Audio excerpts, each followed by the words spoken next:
Hello, my friends. D.L. Anderson here. Welcome back to Transformation by Truth podcast as we share the truth concerning these last days and what you must do to save yourself from the violent times that are just ahead. Today's podcast is a word of truth accounting of the end times. The end is coming. The end is near. Today's podcast is entitled End Times 413, How Contempt Plagues the Heart, Part 3. How you can determine who is in the driver's seat within your heart. The podcast objectives are: reveal the nature of your second intention, analyze the danger of modifying the Father's will, and analyze how your personality is hijacked by yourself. This lesson contains timelines and other visuals.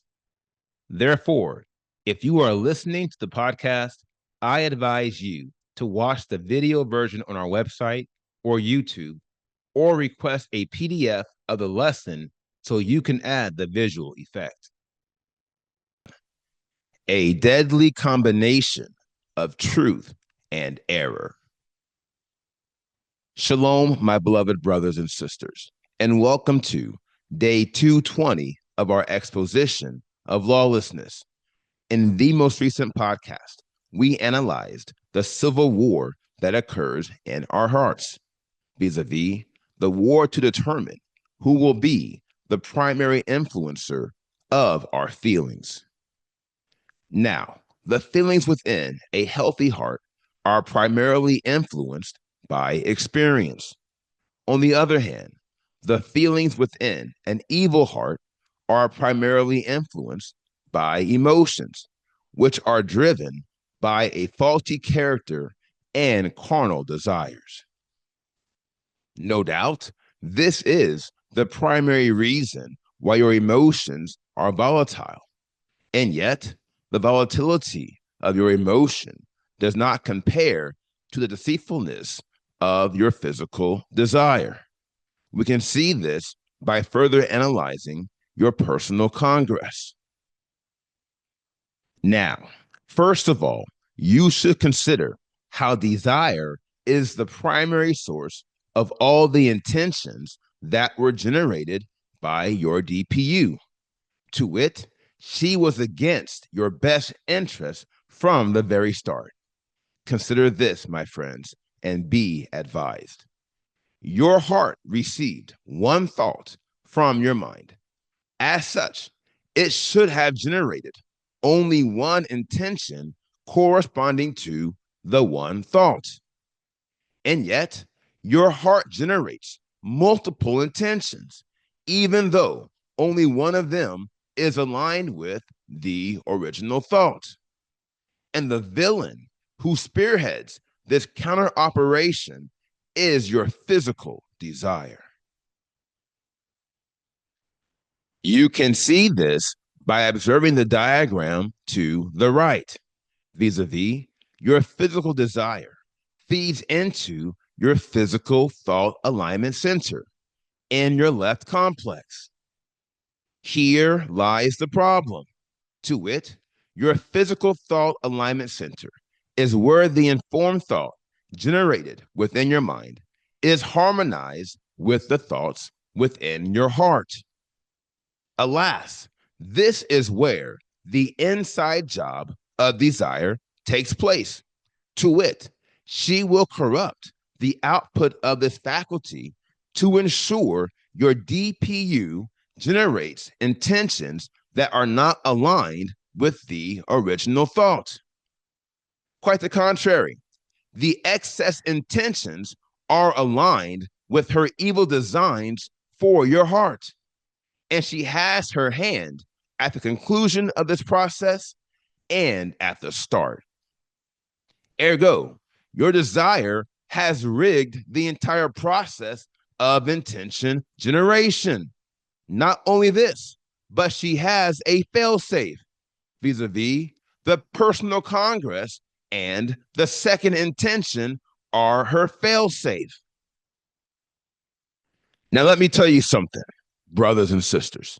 At the end of the day, it doesn't matter to her if you lean unto your experience and endorse the best intention, i.e., the intention aligned with the Father's will. Why? It's because she is very confident in the outcome of the personal congress. Here is why. The objective of your personal congress is to persuade you to endorse an intention that contains fractions of the Father's will and your physical desire, to wit, a deadly combination of truth and error.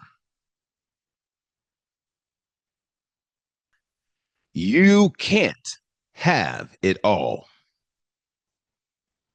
Now, I trust you are seeing the great danger in this scenario. To wit, the Father's will cannot be altered, neither can it contain any error. Trust me, even the slightest deviation from the original script would disqualify it from being the Father's will. Satan knows this, and so he works through your physical desire to produce a modified version of the Father's will that contains fragments of your character while suggesting that you can have the best of both worlds. Here lies the deception. To wit, there is no such thing as the best of both worlds when it comes to the Father's will and your twisted desires. Brothers and sisters, hear me carefully as I say, you can't have it all. Quite the contrary, you must choose between submitting to the Father's will or following some other path. And the corrupted, degenerate union of the will of Elohim and the will of self is, without controversy, some other path. Now, here lies the inflection and a great revelation concerning the primary objective of your personal congress. We touched on it before, but I will offer it to you now as an inflection point. And this is one I advise you to bookmark. The primary objective of your personal congress is to offer you a modified version of the Father's will that you might be disposed to accept, under the premise that this modified version is so desirable that you will completely ignore the fact that it is a deviation from and violation of the Father's will. And thus, should you follow this path, you are willfully migrating outside of the Father's will while increasing the stranglehold your carnal desire has on your heart. Now, it is true that your carnal desire works with Satan to pull off this inside job. And yet, you must appreciate and understand the role that you play in this sordid affair. Consider this, my friends, and be advised. Your personal congress is called by your character, and your character is you. My dear friends, hear me carefully as I say, you are the one who is ultimately calling the personal congress. You are the one who is trying to determine how you can fulfill the Father's will without fulfilling the Father's will.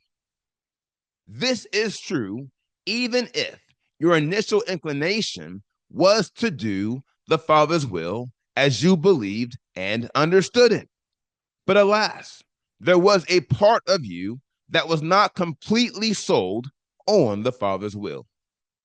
To your great misfortune, there were pieces of you that wanted to add to the Father's will or subtract from it so you could go about fulfilling his will on your own terms. according to your own desire. And this, my friends, is why a personal congress is called. And the villain who called it, the vile betrayer who authorized it, the rebel who set the whole chain of motion in action is you.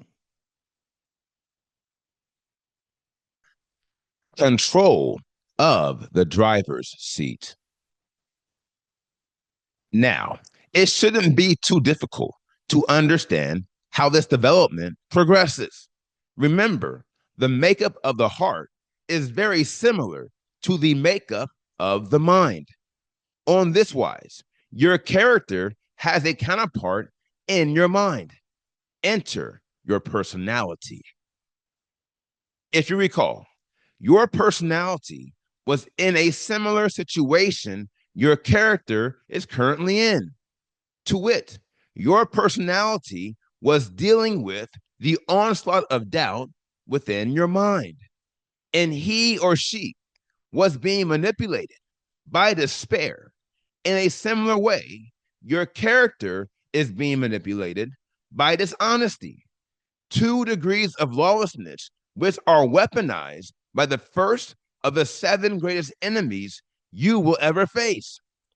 Enter yourself. Here lies the inflection and the problem. Vis-a-vis, yourself did not stop with the hijacking of your personality. Quite the contrary, it took the next step forward and hijacked your character. Now, it was one thing, one bad thing, when your personality was hijacked by yourself. But let me tell you something. It's much, much worse when your character is hijacked by yourself. Here is why. Your personality helps shape your thoughts vis-a-vis what you believe you should do. On the other hand, your character shapes your intentions vis-a-vis what you are ultimately going to do. Along these lines, by hijacking your character, self gains control of the driver's seat as it pertains to your life decisions. To wit, self begins calling the shots. He or she becomes the controller of your destiny. My dear friends, there are many worst case scenarios in this life, and yet I can think of none that are worse than the scenario where you allow yourself to control your destiny by dictating what you are ultimately going to do. Now, these things being what they are, the question of the hour is this: how is your character hijacked by yourself? The answer is sure, and it is the same formula self employs in hijacking your personality. Vis-a-vis, self created an environment of doubt within your thought dimension. In like manner, this villain will create an environment of contempt within your heart. If you recall, self didn't just waltz into your mind and take over.